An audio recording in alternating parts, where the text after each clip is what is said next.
The corporate party was supposed to be a celebration, but for me, it became the start of a nightmare. My wife, Anissa, had been looking forward to it for weeks. She spared no expense, buying an emerald gown, hiring a stylist, and even insisting I wear my sharpest suit. She wanted us to be seen as the perfect couple, the kind everyone would envy. But as we entered the grand ballroom at the St. Gallen Hotel, I could feel the tension between us, like a string on the verge of snapping. Over the past 6 months, Anissa had grown distant. Her laughter felt hollow, and her late-night meetings became too frequent. Whispers and sideways glances at her office and company events only added to my growing suspicions. Then there was him, R. Von Howard, the CEO, a man who carried himself as if the world belonged to him. His expensive suits, luxury cars, and massive ego were impossible to ignore. He was always nearby, and every time he passed by, Anissa's eyes followed him like a moth to a flame. It didn't take much to put the pieces together, but I wasn't ready to confront her just yet.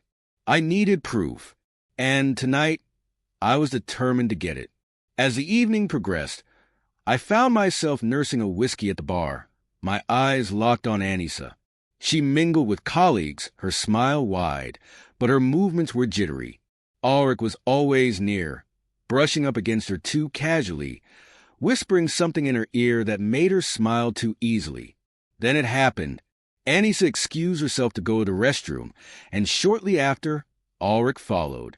My heart raced. I set my drink down and quietly followed them. They didn't go to the powder room as I expected.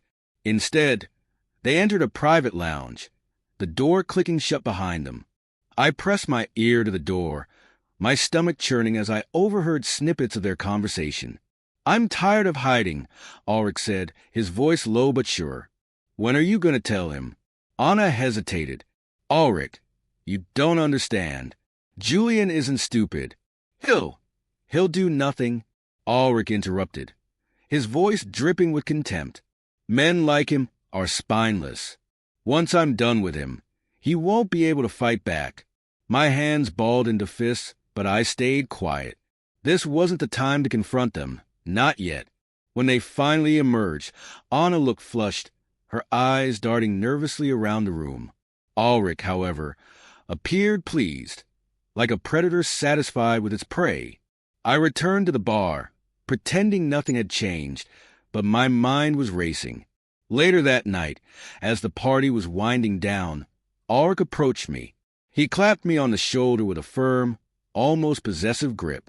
"Julian, right?" he said with a smile that didn't reach his eyes. "Anissa speaks highly of you. She says you've been supportive of her career." His tone was dripping with condescension, but I kept my voice neutral. "Her success means everything to me." He leaned in, his words just for me. "You'll need to keep that attitude from now on. She's mine to control. You'll support her in your worthless life, or I'll make sure you're left with nothing." I stared at him, stunned by his arrogance. But before I could respond, he patted my shoulder again and walked away, his laugh echoing in my ears.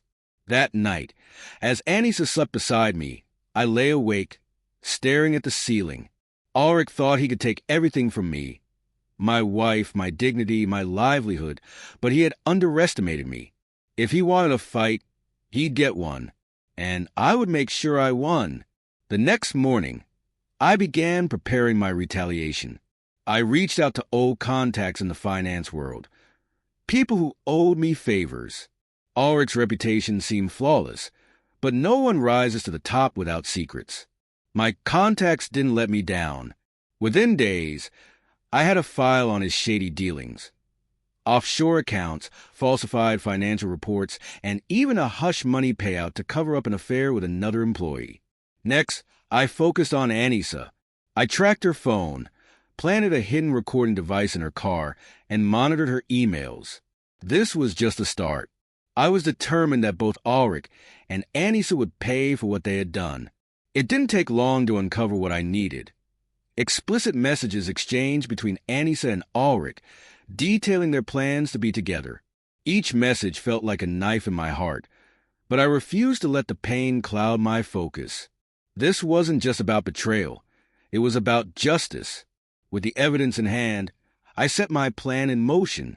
Ulrich was hosting a high-profile investor gala the following weekend, an event that would determine the future of his company. It was the perfect opportunity for his downfall.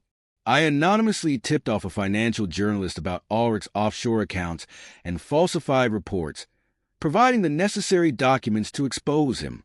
At the same time, I sent the affair messages to the company's board of directors, ensuring that his personal and professional lives would collide in a spectacular fashion.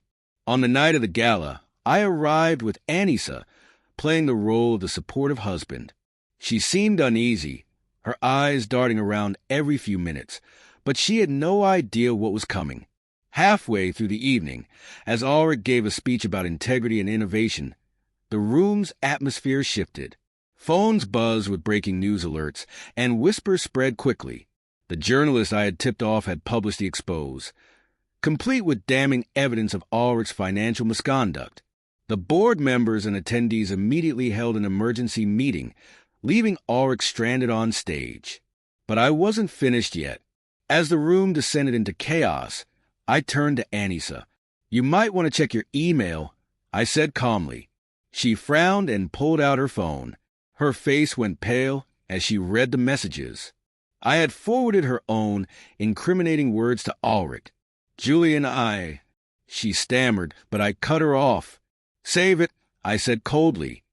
"You made your choice, Anissa. Now you can live with the consequences."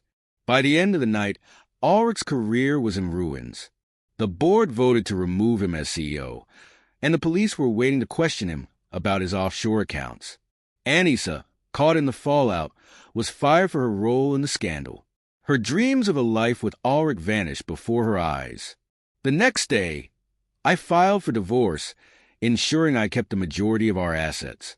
Anissa begged for forgiveness, but I was done. She and Ulrich had tried to destroy me, but in the end, they were the ones left with nothing.